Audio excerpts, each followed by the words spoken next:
ಹೆಣ್ಣಿನ ಕೂಗು ಮಗುವಿನ ಅಳು ಎಂಥವ್ರನ್ನು ಕೂಡ ಕರಗಿಸುತ್ತೆ. ಇವತ್ತು ಈ ಮಾತು ಹೇಳಿದ್ದು ಕ್ರೇಜಿ ಸ್ಟಾರ್ ರವಿಚಂದ್ರನ್ ಸರ್ ವೇದಿಕೆ ಮೇಲೆ. ಸಹಜವಾಗಿ ಅವರು ಬಂದು ಯುದ್ಧಕಾಂಡಕ್ಕೆ ಹಾರೈಸೋದು ಮಾತ್ರ ಅಲ್ಲ, ಆ ಯುದ್ಧಕಾಂಡದ ಜರ್ನಿನ ನೆನಪು ಮಾಡೋದು, ಜೊತೆಗೆ ಈಗಿನ ಯುದ್ಧಕಾಂಡದ ಸವಾರಿ ಮಾಡ್ತಾ ಇರ್ತಕ್ಕಂಥದ್ದು ರೂವಾರಿ ಆಗಿರ್ತಕ್ಕಂಥ ಅಜಯ್ ರಾವ್ ಸರ್ಗೆ ಸಾಕಷ್ಟು ಕಿವಿ ಮಾತುಗಳನ್ನು ಕೂಡ ಹೇಳ್ತಕ್ಕಂಥದ್ದು. ಎಲ್ಲ ವಿಚಾರಗಳನ್ನು ಮಾತಾಡ್ಸೋಣ. ಸರ್, ಮೊದಲನೇದಾಗಿ ಅದೇ ಅವತ್ತಿನ ಯುದ್ಧಕಾಂಡ, ರವಿ ಸರ್ ಬಂದರು, ಸೊ ಇಂಥ ಸಂದರ್ಭದಲ್ಲಿ ನೀವು ಸಾಥ್ ನೀಡಿದರು.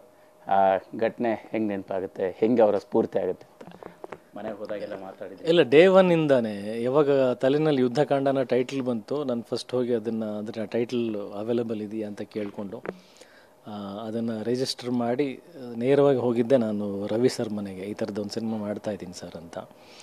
ಅವತ್ತೊಂದು ಸ್ಮಾಲ್ ನಾಟ್ ಕಾನ್ಸೆಪ್ಟ್ ಕೇಳಿದ್ರು ಅವರು. ಅಂದರೆ ಅವ್ರಿಗೆ ಭಯ ಆಯಿತು, ಎಲ್ಲಿ ನಾನು ಫುಲ್ ಆ್ಯಕ್ಷನ್ನು ಫೈಟು ಯುದ್ಧಕಾಂಡ ಅಂದರೆ ಏನೋ ಬೇರೆ ಥರ ತೊಗೊಂಡು ಹೋಗ್ಬಿಡ್ತೀನಿ, ಅದನ್ನು ಕಮರ್ಷಿಯಲ್ ಅಲಂಕಾರಗಳು ಕೊಡೋಕ್ಕೆ ಹೋಗಿ ಕಥೆ ಇಲ್ಲದೆ ಏನಾದರೂ ಮಾಡಿಬಿಡ್ತೀವಿ, ಆ ಥರದ್ದೆಲ್ಲ ಒಂಚೂರು ಪ್ರಶ್ನೆಗಳಿತ್ತು ಅವ್ರದ್ದು. ಬಟ್ ಅಂದರೆ ಕ್ಲಾರಿಫಿಕೇಷನ್ಸ್ ಅವತ್ತೇ ಕೊಟ್ಟಿದ್ದೆ ಫಸ್ಟ್ ಡೇ, ಏನು ಹೆಂಗೆ ಮಾಡ್ತಾಯಿದ್ದೀವಿ ಅನ್ನೋದು. ಸೊ ಅವತ್ತು ತುಂಬ ಖುಷಿಯಿಂದ ಬ್ಲೆಸ್ ಮಾಡಿದರು, ಒಳ್ಳೇದಾಗತ್ತೆ ಹೋಗು ಅಂತ. ಟು ಬಿ ಫ್ರ್ಯಾಂಕ್, ಪ್ರತಿ ದಿನವೂ ಪ್ರತಿ ಹಂತದಲ್ಲೂ ರವಿ ಸರ್ನ ತಲೆಯಲ್ಲಿ ಇಟ್ಕೊಂಡೇ ಸಿನಿಮಾ ಮಾಡಿರ್ತಕ್ಕಂಥದ್ದು. ಯಾಕಂದರೆ ಅವರು ಯಜಮಾನರು,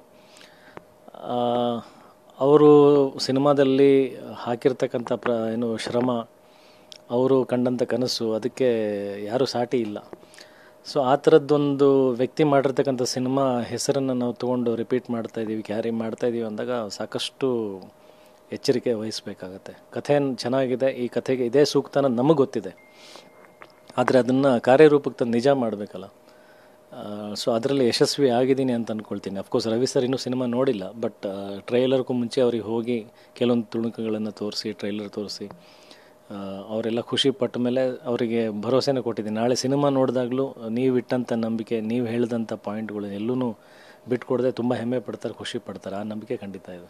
ಈಗ ಜೊತೆಗೆ 2 ಸಾಲ ಹೇಳಿದ್ರದೆ, ಅಂದರೆ ಹೆಣ್ಣಿನ ಕೂಗು ಮತ್ತು ಮಗುವಿನ ಅಳು ಎಂಥವ್ರನ್ನೂ ಕರಗಿಸುತ್ತೆ ಅನ್ನೋಂಥ ಮಾತು. ಸೊ ಆ ಒಂದು ಸಾಲು ಮಾತ್ರ ಅಲ್ಲ, ಅದು ಸಂದೇಶ ಕೂಡ ನಿಮ್ಮ ಸಿನಿಮಾದಲ್ಲಿ ಇರುವಂಥದ್ದು ಎಲ್ಲ ರೀತಿ ಕನೆಕ್ಟ್ ಆಗುತ್ತೆ. ಜೊತೆಗೆ ಟಿಕೆಟ್ ಕೂಡ ತೊಗೊಂಡ್ರು. ಸೊ ಈ ಸಿನಿಮಾ ಪರ್ಟಿಕ್ಯುಲರ್ ಆಗಿ ಅಂದರೆ ಬೇರೆ ಬೇರೆ ಹಂತಕ್ಕೆ ತಲುಪಿಸೋಂಥ ಪ್ಲ್ಯಾನ್ ಕೂಡ ಆಗ್ತಿದೆ, ಇನ್ನು ರಿಲೀಸ್ ಹಂತಕ್ಕೆ ಬಂದಿದೆ, ಹೆಂಗೆ ಆಗ್ತಿದೆ ಅಂತ? ಗೆಲ್ಲತೆನ ಒಂದು ಬಹಳ ಕೆಟ್ಟ ಕಾನ್ಫಿಡೆನ್ಸ್ ಇದೆ.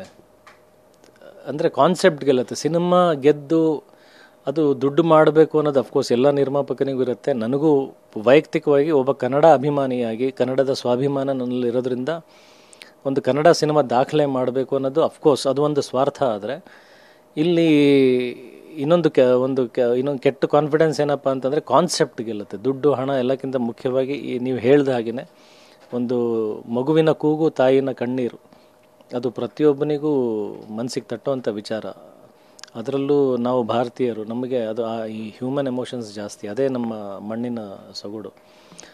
ಸೊ ಆ ಕಾನ್ಸೆಪ್ಟು ಗೆಲ್ಲುತ್ತೆ. ಆ ಕಾನ್ಸೆಪ್ಟು ನೋಡಿ ಆ ಒಂದು ವಿಚಾರಧಾರೆಗೆ ಎಲ್ಲರೂ ಸಾಥ್ ಕೊಟ್ಟು ನಿಲ್ತಾರೆ ಅನ್ನೋ ಒಂದು ಬಲವಾದ ನಂಬಿಕೆ ನನಗೆ ಒಂದು ಚೂರು ನರ್ವಸ್ನೆಸ್ಸು, ಒಂದು ಚೂರು ಭಯ, ಏನಾಗುತ್ತೆ ನಾಳೆ ರಿಸಲ್ಟ್ ಏನಾಗುತ್ತೆ, ಎಷ್ಟು ಜನ ಬರ್ತಾರೆ, ಫಸ್ಟ್ ಡೇ ಓಪನಿಂಗ್ ಬರುತ್ತಾ, ಜನ ತುಂಬ್ತಾರ, ಅದು ನಿಜವಾಗ್ಲೂ ನನಗೆ ಅದು ಒಂದು ಸಣ್ಣ ಪ್ರಶ್ನೆ, ಒಂದು ಸಾಸಿವೆ ಕಾಳಷ್ಟು ಒಂದು ಸಣ್ಣ ಪ್ರಶ್ನೆನೂ ನನ್ನಲ್ಲಿಲ್ಲ ಸರ್. ಈಗ ಸಹಜವಾಗಿ ಅಂದರೆ ನಾವು ಅದನ್ನು ಉದ್ದೇಶಪೂರ್ವಕವಾಗಿ ಕೇಳ್ತಾ ಇಲ್ಲ, ಬಟ್ ಒಂದು ಕೇಳುವಂಥ ಪ್ರಯತ್ನ ಮಾಡಿದ್ವಿ. ಬಟ್ ನೀವು ಕೂಡ ಅಂದರೆ ಈ ರೀತಿಯ ಪ್ರಚಾರ ನನಗೆ ಅವಶ್ಯಕತೆ ಇಲ್ಲ ಅನ್ನೋಂಥ ವಿಚಾರ ಹೇಳಿದ್ರಿ. ಸೊ ಸದ್ಯಕ್ಕೆ ಸೋಷಿಯಲ್ ಮೀಡಿಯಾದಲ್ಲಿ ಆ್ಯಸ್ ಯೂಶುವಲ್ ಮಗಳಿಗಾಗಿ ಸಿನಿಮಾ ಮಾಡಿದ್ರಿ, ಆ ಬಗ್ಗೆ ಮಾತಾಡಿದ್ರಿ.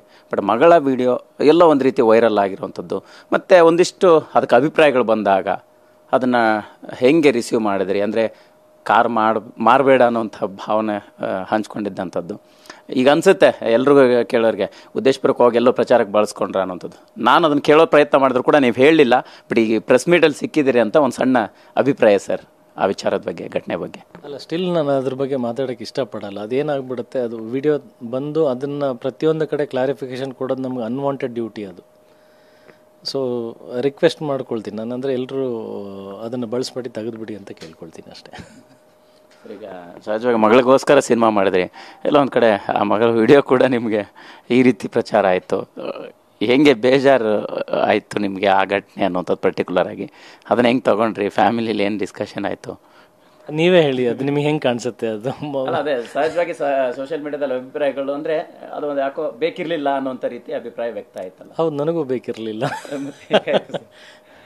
ಅಲ್ಲ, ನಿಮ್ಮ ಪ್ರಕಾರ ಅದು ಹೆಂಗೆ ನಾನು ಪ್ರಚಾರಕ್ಕೆ ಬಿಟ್ಟಿದ್ದೀನಿ ಅಂತ ನೀವು ಹೇಳ್ತಾ ಇರೋದು? ಇಲ್ಲ ಇಲ್ಲ ಇಲ್ಲ ಇಲ್ಲ, ನನ್ನ ಪ್ರಕಾರ ಅಲ್ಲ ಸರ್. ಈಗ ಸಹಜವಾಗಿ ಸಾಮಾಜಿಕ ಜಾಲತಾಣದಲ್ಲಿ ಒಂದಿಷ್ಟು ಅಭಿಪ್ರಾಯಗಳು ಬಂದಾಗ ನಾವು ಅದನ್ನ ನಿಮ್ಮ ಅಂದ್ರೆ ಆ ಸಂದರ್ಭ ಹೆಂಗಿತ್ತು ಅನ್ನೋಂಥದ್ದನ್ನು ಕೇಳುವಂಥ ಪ್ರಯತ್ನ ಅಷ್ಟೇ ಸರ್. ಸಂದರ್ಭ ಭಾಳ ಬೇಜಾರಾಗುತ್ತೆ, ಖಂಡಿತವಾಗಿಯೂ ಭಾಳ ಬೇಜಾರಾಗುತ್ತೆ. ಅದನ್ನು ತೆಗೆದುಬಿಡಿ, ಎಲ್ಲರೂ ಯಾರ್ಯಾರ ಹತ್ರ ಜಾಲತಾಣದಲ್ಲಿದೆ ಅದನ್ನು ದಯವಿಟ್ಟು ತೆಗೆದುಬಿಡಿ. ನನ್ನ ಮಗುಗೋಸ್ಕರ ತೆಗೆದುಬಿಡಿ ಅಂತ ಕೇಳ್ಕೊಳ್ತೀನಿ.